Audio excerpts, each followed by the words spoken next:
헬퍼 공직자 교육원 교육은 대한민국 최고입니다. 그건 제가 보장할 수 있는 이유가 있습니다.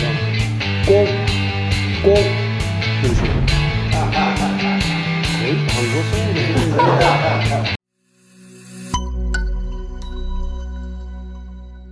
여러분 안녕하세요. 오늘 여러분들과 굉장히 중요한 자담회를 하려고 합니다. 가장 중요한 건 우리 공무원들이 대한민국의 삶을 바꾼다고 하지 않습니까? 그 삶을 바꾸는데 중요한 역할을 하시는 분들 오늘 제가 모셨는데요. 이분들이 대한민국의 최고의 명사들입니다. 한 분 한 분 소개하겠습니다. 네, 자기소개 간단하게 해주시죠. 예, 저는 연세대학교 현재 정보대학원에 있고요. 국가공공데이터 전략위원회 위원장을 맡고 있습니다. 그래서 저는 주로 빅데이터, AI 그런 쪽으로 강의를 하고 있습니다. 네, 안녕하세요. 고려대학교 국어국문학과의 신지영입니다. 저는 저를 소개할 때 언어 탐험가 혹은 품격 언어 연구자 이렇게 소개를 하는데요. 여러분의 삶에서 언어가 얼마나 중요한가 이런 것들은 모두 알고 있지만 정말 그거에 대해서 얼마나 생각하면서 고민하면서 시간을 투자하는가 이런 얘기를 조금 나눠볼 수 있는 그런 시간이었으면 좋겠습니다. 감사합니다. 여러분 안녕하세요. 저는 박희권입니다. 저는 39년이라는 긴 시간 동안 직업외교관으로 일을 했습니다. 마지막에는 주 유엔 대표부 차석대사, 주 페루, 스페인 대사를 역임했습니다.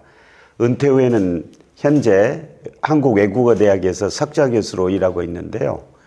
저의 그동안 그 경험과 이론을 녹여서 협상을 강의하고 있습니다. 오늘 협상에 대해서 잠깐 이야기를 나눌까 합니다. 네, 한 분 한 분이 진짜 소중하신데 이분들을 잘 모시고 또 이분들과 함께 여러분들의 방향을 제시하려고 하는 헬퍼 공직자 교육원의 원장입니다. 이영애입니다. 하시죠. 안녕하십니까. 반갑습니다.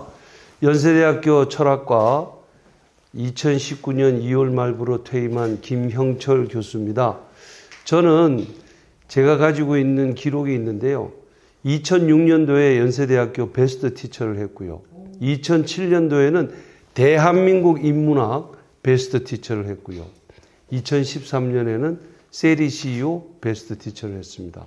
그래서 많은 사람들이 저보고 당신은 철학을 일상생활과 접목해서 쉽게 전달하는 비범한 재주를 가지고 있다. 이렇게들 얘기를 하고 있습니다. 반갑습니다.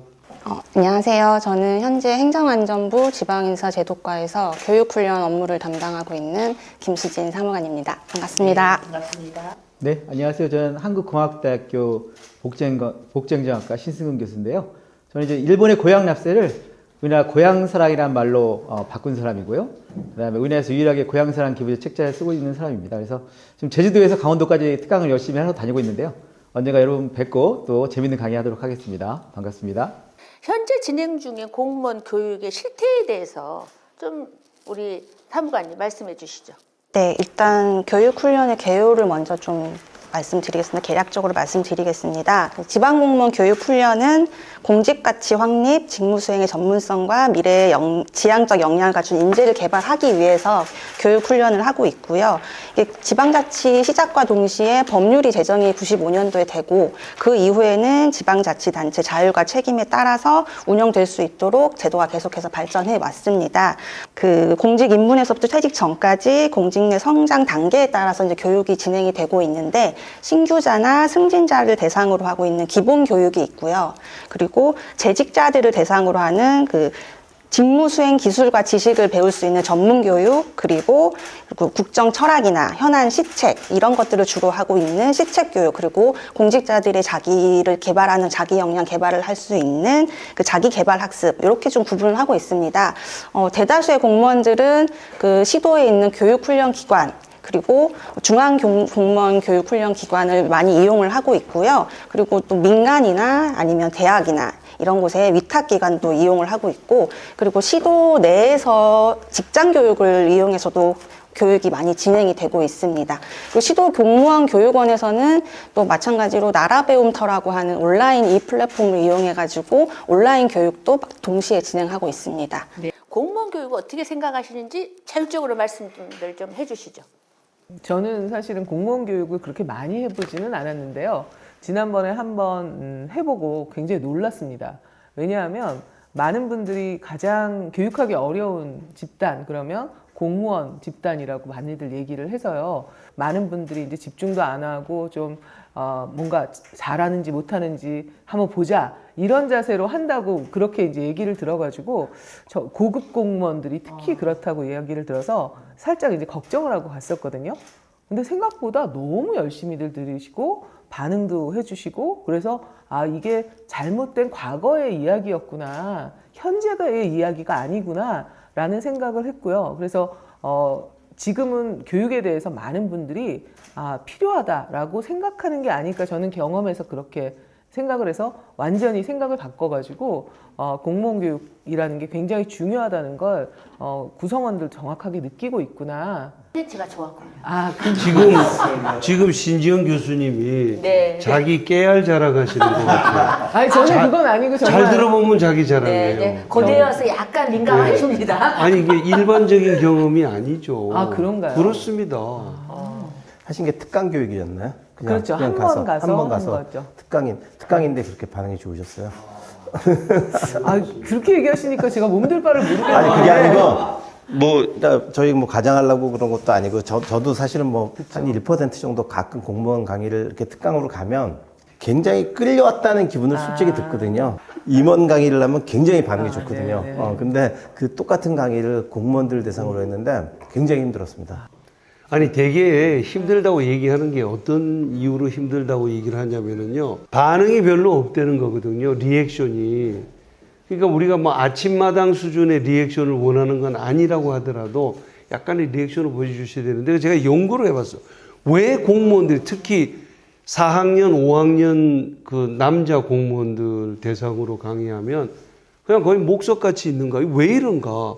이게 첫째는 제 컨텐츠가 그렇게 신통치 않아서 그런가 하는 것도 자성을 해봤지만, 거기서 어떤 리액션을 보내는 거를 자기 옆에 있는 동료가 자기를 어떻게 생각할까 하는 거에 너무 민감한 것 같아요.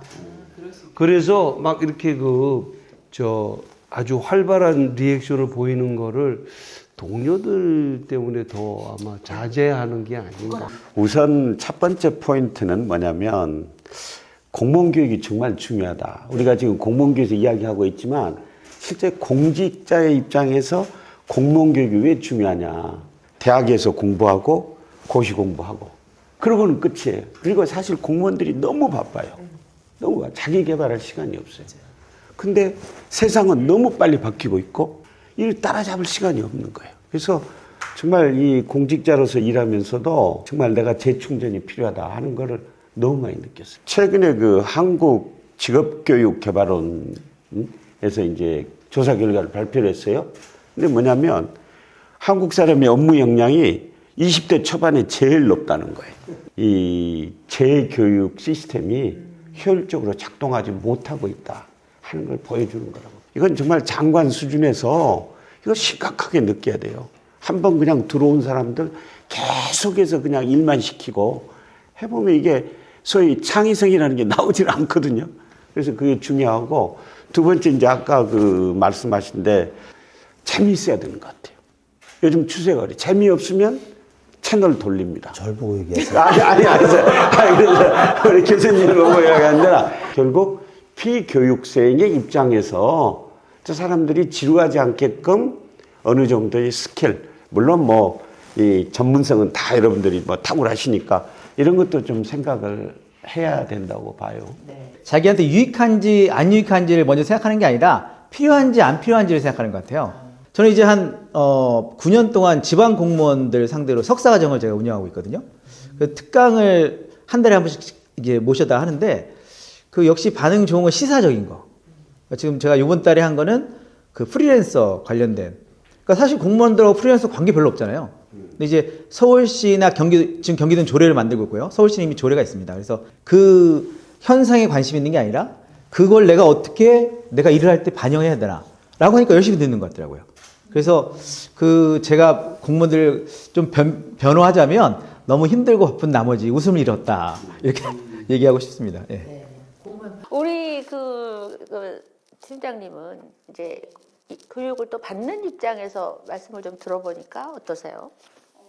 교수님들 말씀 충분히 이해하는데 약간 그 공무원 그 조직 자체가 약간 경직성이 있는 부분이라던가 이런 게 그 태도에 조금 반영되는 부분은 있지만 그 교육이 재미없다던가 뭐 교육 내용이 뭐 불충분하다던가 이런 건 절대 아니니 공무원들에 대한 오해는 조금은 네, 없으셨으면 좋겠고 네. 80시간 의무교육이라고 하는데 의무 조항이 정말 있습니까? 네, 그 지방 공무원들 교육 훈련에 관련된 이제 근거 조문이 법률이 있는데 지방 공무원 교육 훈련법이라고 있습니다. 교육 훈련법 제6조가 이제 자기 개발 계획을 수립하라는 게 있는데요. 네, 거기에 따르면 일정 시간 이상 교육 훈련을 받으라 이렇게 좀 규정이 되어 있습니다.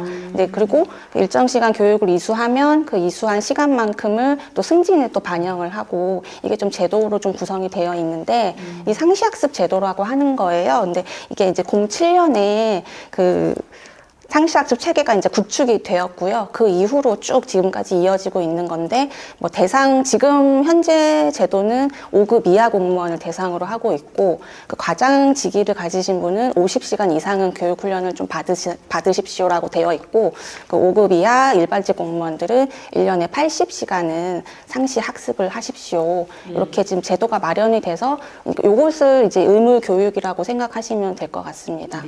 80시간 의무 교육을 받는다 그러면 그 어떤 교육을 받는 거예요? 예를 들어서 나 혼자 유튜브에 들으면 그것도 시간이 들어가는 거예요? 아니면 내가 중앙공무원 연수원에 들어가서 한 것만 카운트가 되는 건지 어떤 식으로 진행이 되는 건지에 대해서.